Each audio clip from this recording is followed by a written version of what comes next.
Bien, estamos de regreso en La Noticia al Día, en La Noticia TV, canal 27.2, en la señal de Vez Cable. Como habíamos anunciado, ya estamos conectados con el economista Alejandro Indacochea. Señor Indacochea, ¿cómo está? Buenos días. Buenos días, gracias por la invitación, por La Noticia TV. Un gusto estar nuevamente con ustedes. Señor Indacochea, ¿qué sensaciones le dejó lo aprobado ayer en el Congreso? Se amplía el reinfo hasta finales de 2026, pero por otro lado se cerró esta posibilidad de incluir a cerca de 50.000 mineros informales. Digamos, ¿cuál es su análisis de este caso? Mire, la ampliación del reinfo, lejos de promover una verdadera formalización, para mí representa un canje político para asegurar votos para la campaña electoral, concretamente. Esto es quinta vez, digamos, donde más de 50.000 inscritos en el reinfo, ¿no? Claro, los han segmentado, los han separado con un grupo que sería bueno preguntarnos cuáles son aquellos criterios, digamos, de segmentación de por medio. Pero, ¿qué significa la ampliación del reinfo para el país? Con esto se perpetúa la informalidad, da origen al sicariato, lavado de activos, el tráfico, la venta de explosivos, crimen organizado, explotación infantil, redes de corrupción y lo más grave, financiamiento ilegal de campañas electorales y representación política directa, que es lo que tenemos en el Congreso. Claro. Entonces, esta es la secuela de lo que significa, digamos, ampliar el reinfo y no haber aprobado, no haber legislado sobre una ley para la pequeña empresa, ¿no? Y bajo el membrete de minería artesanal, minería andina, se esconde pues toda esta economía ilegal, ¿no? Claro, se habla mucho de que invocan, ¿no?, a no confundir minería ilegal con la artesanal, pero digamos, el hilo es muy delgado entre una y otra, ¿no?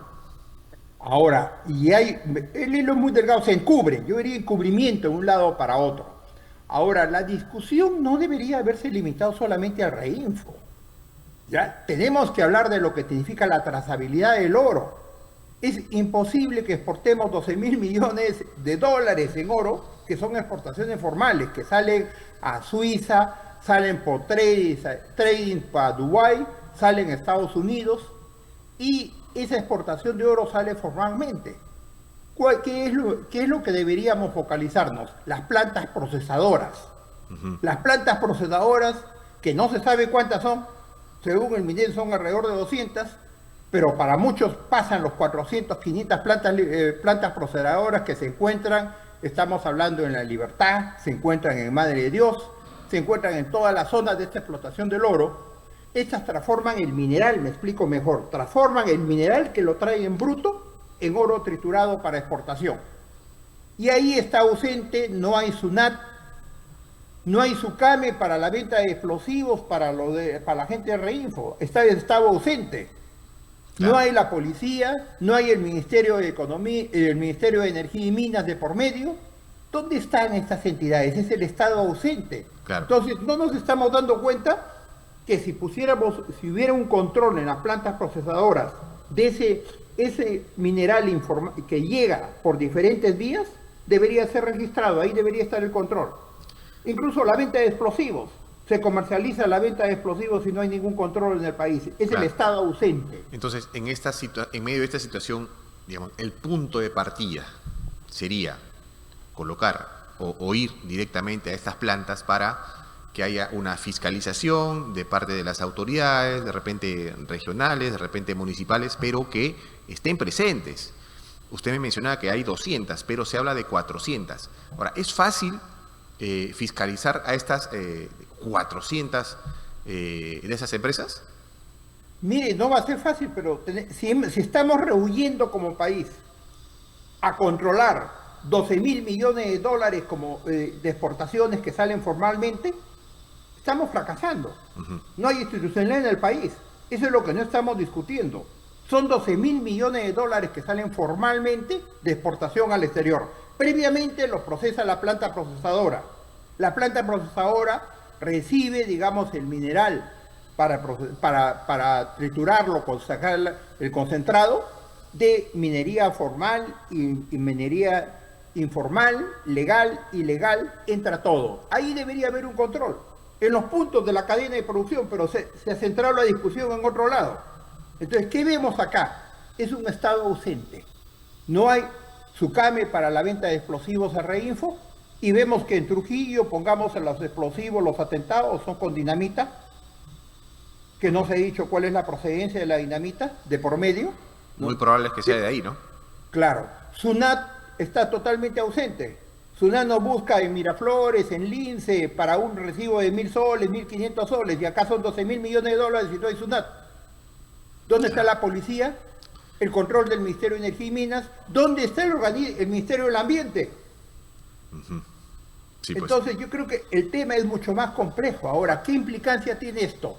El no mirar el eslabón de la cadena y dar la patente de corso nos va a traer toda una secuela en lo que implica un periodo electoral y el Estado a futuro, ¿no? Ahora, estamos renunciando a tener un Estado, digamos, que sea, digamos, transparente, correcto, digamos, para el futuro. Y anoche, luego de la decisión del Congreso, luego de la votación, los miembros del CONFEMIN, que estaban afuera del Congreso ya desde hace varios días, amenazaban con medidas radicales y daban a entender que el gobierno y el Congreso tenían que hacer cargo de lo que venía. ¿Qué viene? ¿Protestas? ¿Cierre de carreteras nuevamente? Bueno, acá hay que separar la paja del trigo, pues. Primero, ¿quiénes les ponen las camionetas? ¿Quiénes subsisten a todas estas redes de protesta días de días en el centro de Lima? ¿Y a qué congresistas buscan? No tenemos investigación, la policía ha fracasado. Porque acá hay toda una red que tenemos que investigar. Son señores que tienen todos los recursos para venir, ellos son la punta de lanza. Hay que ver quiénes son los que están atrás. En Trujillo salen 200 camiones diarios con el mineral.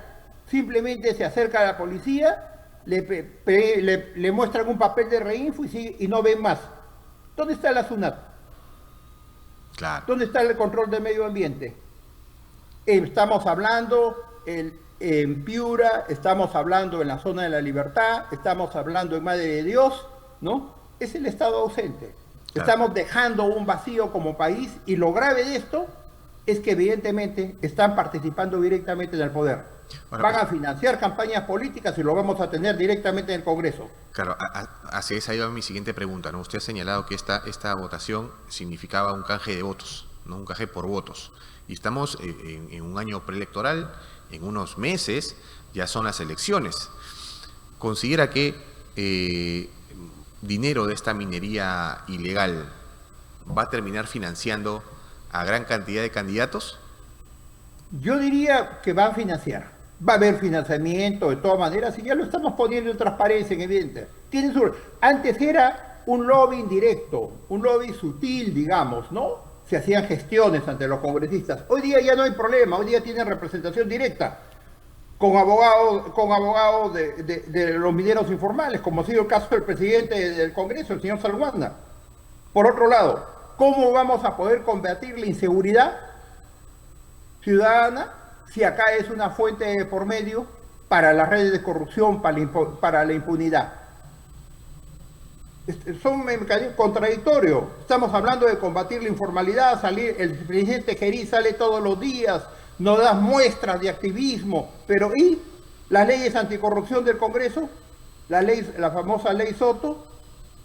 Hoy día, con esta aprobación del Reinfo, evidentemente se va a dar pie para redes de corrupción e impunidad, ¿no? Claro. Ahora, si bien se ha ampliado el Reinfo hasta finales de 2026, hay 50.000 que no van a ser incluidos en este proceso.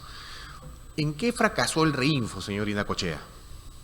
El Reinfo fue un escudo para que entre bajo el escudo de minería ancestral, minería, digamos, andina, ¿no? Diferentes, ¿no? Artesanal, ¿no? Se vinieran, digamos, encubriendo una serie de procesos de lo que es la minería ilegal. Entonces yo conozco el caso de concesionarios de minas que tienen 4 o 5 reinfos y los reinfos se comercializan. Entonces no ha habido ahí un verdadero control, no ha habido, digamos, un control, una auditoría adecuada, ¿no? Sino bajo ese encubrimiento y elementos de presión como lo vemos, el Estado ha cedido en ello, ¿no? Y con sus lobistas dentro del Congreso directamente participando. cuando acá tenemos que ordenar el país. Ok, hagamos una revisión con todos los de Reinfo, pero vamos a las plantas procesadoras, vamos a las exportaciones formales. ¿Cómo van a salir, dígame usted, cómo van a salir 12.000 millones de dólares y no los vemos? Claro. Salen formalmente. Claro. De las plantas procesadoras. Entonces, en las plantas procesadoras pongamos el control, pues, porque no se habla de ello. Porque las plantas procesan tanto para minería legal como para minería ilegal. Pero tratemos el tema incompleto, queremos ver una parte del problema y la vemos mal todavía. Claro, ahora, ha habido posturas en que señalan que el Reinfo, digamos, nació muerto porque estuvo en manos de los gobiernos regionales, ¿no? Luego pasa al Ejecutivo y en este interín, en este proceso, es que se entorpece un poco más los proyectos, el proceso de formalización. ¿Usted cree que el Reinfo nunca debió estar en manos de los gobiernos regionales y de frente debió estar a nivel de Ejecutivo? Totalmente de acuerdo. Y los gobiernos regionales no tienen capacidad. No tienen capacidad. Tengamos en claro también, la regionalización no ha funcionado como esperábamos. En lo que hemos sido más eficientes ha sido en descentralizar la corrupción. Pero ¿qué capacidad tienen los gobiernos regionales para imponerse y controlar, digamos, las plantas procesadoras? O para manejar un Reinfo. Eso fue una lavada de manos para dar puerta abierta, digamos, a la minería ilegal, ¿no? Que se encubría bajo minería artesanal. Ahora, ¿qué pasa con las áreas protegidas? El Ministerio del Ambiente, me pregunto. ¿Qué pasa con las áreas protegidas de Madre de Dios, tanto que nos pide Madre de Dios? ¿Qué pasa con Tabo Grande en Piura, la campaña de limón? No los escucho. Las ONG no decían la campaña de limón, hay que proteger el limón en el norte. ¿Qué pasa en la Amazonía, con ríos, con ellos? No los escucho, es el Estado ausente. Con esta minería, con la minería ilegal, se contamina todo, ahí no están. Solamente cuando viene una empresa formal, seria, institucionalizada, ahí salen de por medio las ONG a proteger el ambiente, a respaldar el reclamo ante el medio ambiente. Claro, seguramente en el transcurso de los días se convocarán a protestas y marchas, no solamente en Lima, sino también al interior del país. ¿Usted considera que el gobierno de José Gerí tiene la suficiente, no sé cómo llamarlo, fuerza para mantenerse firme ante estas protestas, o finalmente puede dar su brazo a torcer con los mineros informales? Mire, el presidente Gerí tiene una oportunidad histórica. Hay lo que los griegos llamaban el tiempo estratégico, para pasar a la historia, demostrar que él ya no es congresista, por más que haya aprobado la ley para gasto público, las leyes a favor de la corrupción. Ahora él está a cargo del país y tiene que definir esto. ¿Por qué? Y tiene que pasar a la historia en una forma diferente. No va a pasar a la historia como el presidente simpático, agradable, con gestos de Bukele y con más del 60% de aprobación. Que evidentemente la aprobación la mantiene, hay que reconocer el mérito del gobierno. Pero después de la señora Boluarte cualquier cosa era superado, ¿no? Ya el país estábamos hartos de esta señora, ¿no? Pero claro, yo desde acá haría la invocación. Llegó el tiempo estratégico del gobierno. Tiene que definirse. Tiene que dejarnos un país estable, definido, para futuro. ¿Por qué? Porque acá es imposible combatir la delincuencia, la seguridad ciudadana, con un encubrimiento al crimen organizado, a redes de corrupción, a un financiamiento ilegal de campañas electorales. ¿Qué tanto poder tiene la minería ilegal sobre nuestros políticos, señor Indacochea? Representación directa. Pero señor Salguanda ha sido abogado de los mineros informales en Madre de Dios. Él lo llevó a conversar con el señor Castillo para ampliar el Reinfo el primer año. Mire, señor Rivera, tengamos en claro lo que son 12.000 millones de dólares en el país, tanto como la minería formal. Si nosotros no vemos la trazabilidad, el camino que siguen esos 12.000 millones de dólares en el país, está ausente SUNAT, está ausente SUCAME, está ausente el Ministerio de Energía y Minas, el Ministerio del Ambiente, evidentemente hemos fracasado como país, ¿no? Claro. No tenemos control, ¿no? Entonces, después de lo aprobado ayer en el Congreso, lo ideal sería que se sienten en una mesa, tanto Ejecutivo, Congreso, SUNAT, ¿no? SUCAMEC y, digamos, Ministerio del Ambiente. Ministerio del Ambiente, Ministerio de Energía y Minas, oiga, ya, hay que fiscalizar a las plantas procesadoras. Ahora, ¿es un tema de decisión o va más allá? Bueno, es un tema de decisión política con una serie de intereses, porque las plantas procesadoras procesan para la minería legal y para la minería ilegal también. Pero pongamos orden. Tiene que estar la policía, tiene que estar el registro de Reinfo, Ministerio de Energía y Minas, SUNAT, y registremos toda la trazabilidad. ¿De dónde trajo usted este mineral? ¿Tiene usted capacidad en las hectáreas que usted ha declarado? Si es formal, perfecto, pase usted, tiene el camino. Pero no estamos viendo la red de exportación de 12.000 millones de dólares. Si no podemos tener control sobre la trazabilidad de 12.000 millones de dólares, hemos fracasado en el país. Y no vamos a combatir la inseguridad ciudadana. Entonces, estos operativos que se han venido dando en Patás, hay un comando especial en esta parte de la libertad que está destruyendo, digamos, insumos, ingresando algunos socavones. Esto, digamos, es parte solamente de un maquillaje, entonces. Es parcial ya cuando las cosas explotan de por medio, ¿no? Pero yo diría hasta para la compra del Reinfo. ¿Dónde está, digamos, la SUCAME para la venta de dinamita? Los insumos que se importan para la química en la minería informal, ¿la SUNAT no los detecta? Porque son insumos químicos que vienen importados formalmente. Por favor, señor Rivera, son 12.000 millones de dólares que están introducidos en la economía.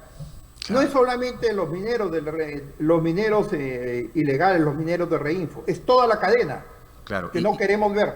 Y si esta cadena informal genera 12.000 millones, ¿me dijo? 12.000, se está hablando de un monto incluso superior de lo que es la minería del oro formal. Claro, 12.000 millones de dólares. Esa era mi pregunta, ¿no? ¿Cuánto genera la minería legal? Se estima un monto similar, que ya incluso algunos señalan ya la superó. Y esto se veía venir, entiendo. Esto se veía venir. Este es mineral que sale tranquilamente exportado para Dubái, para Estados Unidos, para ahí China, ¿no? Por las redes formales en el país. Claro. Entonces miremos la trazabilidad con ellos, pongamos en orden. Claro. Pero es un estado ausente, como le digo. No hay, si esto lo formalizamos y no queremos ver el resto de la cadena, ¿cómo vamos a combatir la inseguridad? Con el tráfico, venta de explosivos, crimen organizado, redes de corrupción, y vamos a tener representantes en las campañas electorales y en el nuevo Congreso. Ahora, usted ha sido bastante crítico, bastante duro en su crítica contra este Congreso, lo que lo ha denominado en muchas oportunidades como el Congreso de la Vergüenza. Entonces, entiendo yo que si hay este financiamiento de parte de minería ilegal en algunos candidatos, no se puede descartar que en el próximo Congreso, ya con un Congreso bicameral, también tenga representación este sector en el legislativo. Por favor, son 12.000 millones de dólares de participación. Esos 12.000 millones de dólares se inyectan en la economía formal. ¿Dónde está la SUNAT? ¿O ese dinero vuela al exterior? Ese dinero se blanquea en el país, seamos claros. Entonces es una propina financiar campañas electorales. Claro, no invierten demasiado. Entonces, acá el problema es toda una red que no queremos ver. No, la discusión no solo debe limitarse para mí, evidentemente, a los mineros ilegales del Reinfo, sino debemos controlar todo el ciclo de la cadena de producción, las plantas procesadoras, que no las estamos viendo. Y no es muy difícil hacer ese seguimiento, ¿no?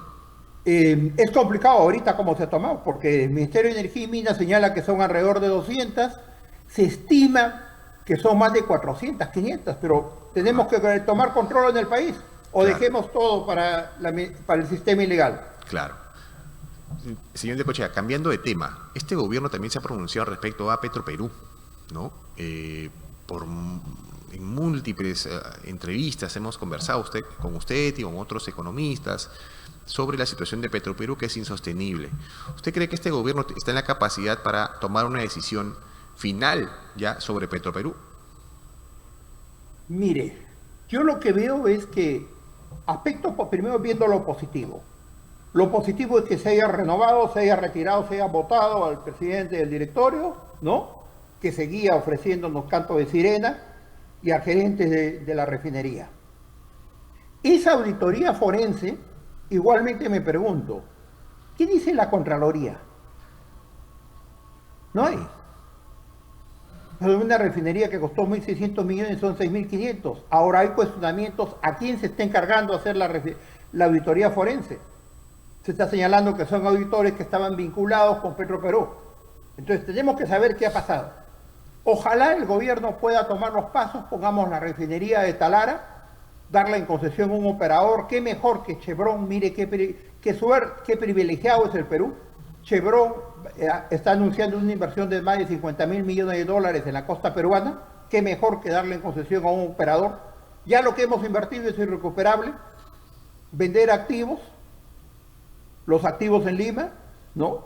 Los inmuebles, pagarle los beneficios sociales a la gente, pero tomar esas decisiones, digamos, que no impliquen seguir perdiendo 2 o 3 millones de dólares por día, ¿no? En un país donde tenemos 43% de anemia en los niños menores de 5 años, ¿no? Cuando se habla de vender activos, los ojos giran hacia el edificio de Petroperú y eso causa cierto escozor, cierto celo de parte de algún sector, ¿no? Porque señalan algunos que no es suficiente, pero podría ser, digamos, un punto de partida o una señal de cambio, ¿no? Bueno, tenemos que empezar por algo, ya, pero no sigamos perdiendo, pues. O sea, la excusa no es no vamos a vender los activos para seguir perdiendo, que es lo que hemos hecho en estos 2 últimos 3 años con la señora Boluarte y con la caricatura del presidente de directorio que teníamos, ¿no? Claro. O sea, acá yo espero que se sienten las bases, ojalá se pueda tomar una decisión a fondo, iniciarlo, ¿no? He visto que lamentablemente ha habido renuncias de algunos de los directores, pero hay que buscar a la gente especializada, a la gente profesional, pues, ¿no? Sí, bueno, hay que ser la mejor convocatoria, bueno, y no solamente para solucionar. Ahorita las imágenes o los ojos se centran en el tema del reinfo, pero también hay otros temas como Petroperú que ameritan una decisión de parte de las autoridades. Señor Indacochea, y urge desde acá mi invocación al presidente Gerí, señor presidente Gerí, elimine las leyes pro delincuencia del Congreso, la famosa ley Soto, la famosa ley, digamos, en la que implicaba en la colaboración, se limitaba la colaboración eficaz, ¿no? La detención preventiva, y no dé pie a esa vorágine de gasto exorbitante, esas leyes pro gasto, como lo que viene sucediendo. El Congreso nos está sacando leyes que estén hipotecando el país. Mire, acaban de sacar una ley en la cual, si yo he trabajado como asistente o he sido congresista, estoy capacitado para ejercer cualquier cargo público. En otras palabras, yo llevaba el maletín al congresista. ¿Estoy preparado para ir a manejar un Indecopi o un Ministerio de Salud? Entonces, claro, nos están comprometiendo el país. Entonces, el señor Gerí tiene esta oportunidad histórica de dar este punto de quiebre para el futuro del país. Bien, señor Indacochea, ha sido un gusto conversar con usted. Muchas gracias nuevamente por la entrevista. Bien, estuvo con nosotros el economista Alejandro Indacochea, quien hacía un análisis sobre lo aprobado el día de ayer en el Congreso. Él señala que el tema de la minería ilegal no debería sentarse solamente en el tema del reinfo, hay que ir más allá.